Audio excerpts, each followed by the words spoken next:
Solve by completing the square. My equation is 2x squared plus 20x minus 8 equal to 0. If you notice that the coefficient of x squared is no longer 1, so I'm going to have to divide both sides of the equation by 2. That's the coefficient of x squared. So I divide everything by 2. It's not going to affect it here, but I'll go ahead and do that.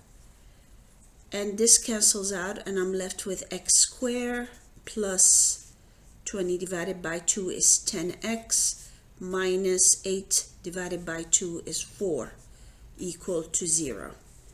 Now the coefficient of x squared is 1. Okay. Now I need to move the negative 4 to the other side. So I'm going to have to add 4 on both sides.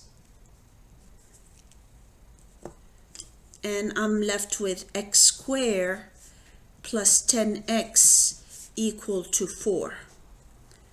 I will remind you of the perfect square trinomial. I wrote it down here, a squared plus 2ab plus b squared, and that will give me the square of the binomial a plus b. So I already know what a is. So a squared is x squared. That means a is equal to x. And if you recall from my previous videos, b is 1/2 the coefficient of x, which is 10. So b is equal to 5. Now remember, I'm not adding b, I'm adding b squared. B squared is 5 squared, which is 25. So to complete the square, I'm going to have to add 25 on the left side of the equation. But since I have an equation, I have to add 25 on the right side as well. Remember, whatever you add or subtract on one side, you have to add or subtract on the other side.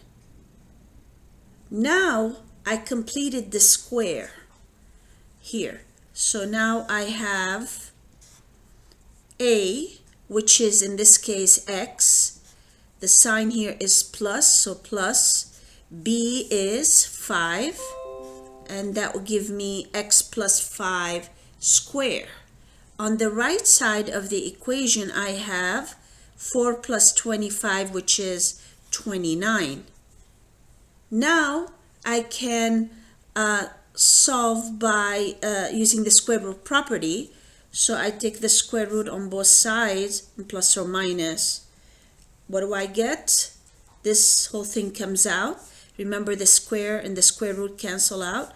So what's left is x plus 5 here. And 29 does not come out of the radical. We cannot simplify it, so we'll leave it as square root 29. Solving for x, I'm going to now have to subtract 5 on both sides. And then x would give me negative 5 plus or minus square root of 29. So I have two solutions. My first solution is negative 5 plus square root of 29. And my second solution is negative 5 minus square root of 29. These are my two solutions.